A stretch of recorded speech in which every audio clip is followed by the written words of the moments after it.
Ka-EV, marami na tayong mga na-drive, na-test drive na mga light EV or tinatawag na two wheels EV. At may iba-iba silang mga style and performance na rin. Magkakaiba rin yung kanilang mga design, di ba? At this time ay may bago tayong mga ite-test drive ngayon. This is the PESGO Plus ng Tromox. Okay? Pakita ko sa inyo. Ayan, as you can see, nakikita nyo dyan. Very unique. Actually, dumaan na sa channel natin to. Nagawa na natin ng first look review.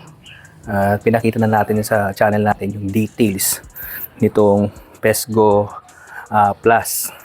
But again, kay EV ay hindi pa natin to na test drive talaga ng malayuan. This time, biyahe natin na at least mga 10 kilometers pataas. Itong PESGO Plus na ito.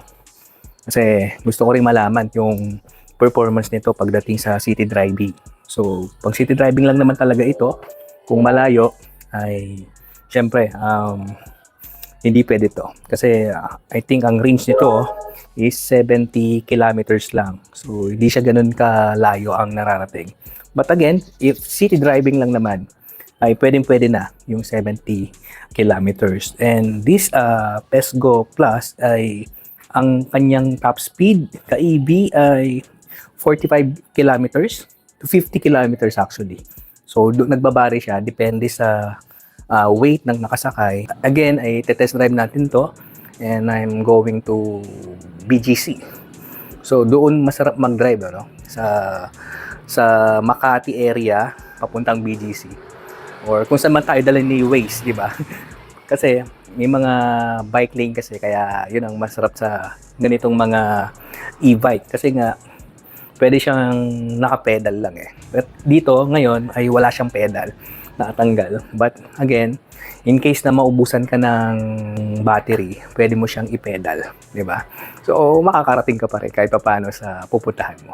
Again, tara na i-test drive na natin itong electric motorcycle na ito, no, e-bike. Let's go! Kanina ka-EV, nung umalis tayo sa bahay, nasa 100% pa to. Pero ngayon ay nasa 100 pa rin. Pero nabawasan na kasi siya. Kasi 192 lang kanina to yung kanyang odometer niya. But yun nga, ay nabawasan na. Kalimutan natin siyang kunan kanina. Naalala ko na lang nasa 1 kilometer na yung natakbo natin. Anyway, ang pupuntahan natin is 11 kilometers based on the Google Map. Tingnan natin sa konting patag at medyo naka-incline ng konti. So, ayan speed of 40 na tayo ngayon. 41, 42, and 43. Okay, kanto na. Ito, banayad na tayo. Marami sasakyan. Sa gilid-gilid lang tayo. Again, last time ay na-try ko na to sa patag na lugar, yung wala masyadong sasakyan. Ang claim ng Tromox ay 45 kilometers ang kanyang speed or top speed. But nakuha ko nung last time is 49. Patag naman yung dinaanan ko. Normal na daanan. But again, nakakuha tayo ng ganung speed ay maganda. Kesa naman sabihin 45 kilometers tapos di naman umaabot, di ba? Or depende kasi minsan sa weight ng nakasakay din. So, chill mode lang tayo ka-EV. Chill lang. Alright. So, yan. Ang isa pang kapansin-pansin habang nagdadrive ako, kapag nasa mga lubak or may dinadaanan ako mga uneven road, katulad dito, mga uneven, nakikita nyo naman sa camera, gumagalaw. Ayun, naririnig nyo ba?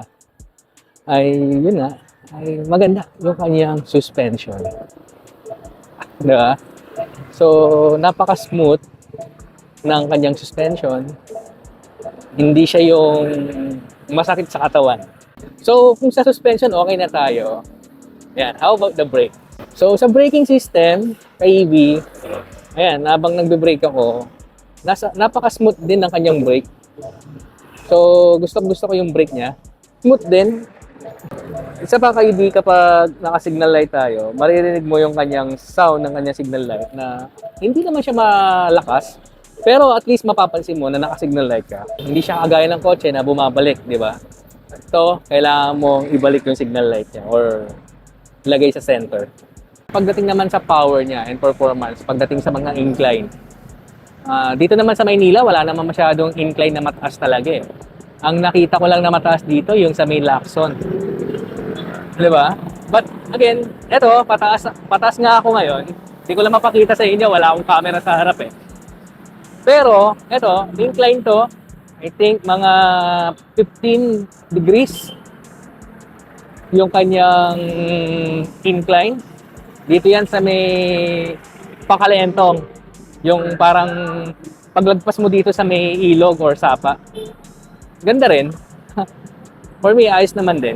Sa mga singitan, napakaganda niya sa mga singitan. And of course, ang maganda rito ay pwede siya sa bike lane. Kasi nga, bike talaga siya. Again, para na rin naman itong motorcycle. 50 and below yung kanyang top speed. So, hindi siya nalirehistro. Di ba? Yung more than 50, alam ko, yun yung mga nare-rehistro. Sa kanyang seat height. So, sobrang ganda rin ang seat height nito. Tamang-tama sa akin, sa 5'6", ay lapat na lapat yung aking mga paa. Di ba? Sobra pa eh.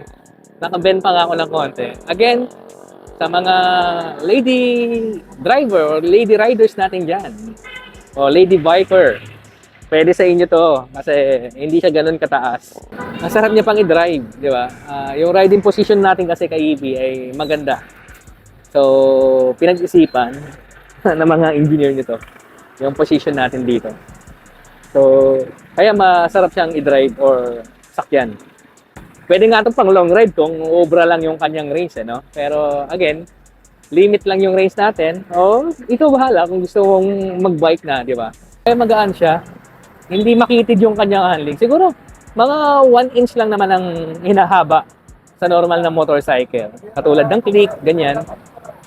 This time kasi ito, nagugustuhan ko yung handling niya. Pinagtitinginan to kay Ivy, Hindi nyo lang napapansin.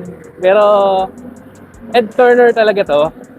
So, kung ita-drive mo to, marami magtatanong. Again, sa maganda sa mga e-bike, ayan, eco-friendly, di ba? Walang usok, walang tunog. Wala ring nilalabas na init. So, talagang sa environment natin, nakakatulong talaga yung paggamit ng mga ganitong electric bike. Pagdating naman sa kanyang panel, ay hindi naman siya ganun kalakihan talaga. But again, maganda at very visible yung mga numbers. Okay, yung odometer, yung battery percentage, and speedometer. So, maganda. Nandito na tayo sa BGC. And, yan, malapit na tayo sa pupuntahan natin.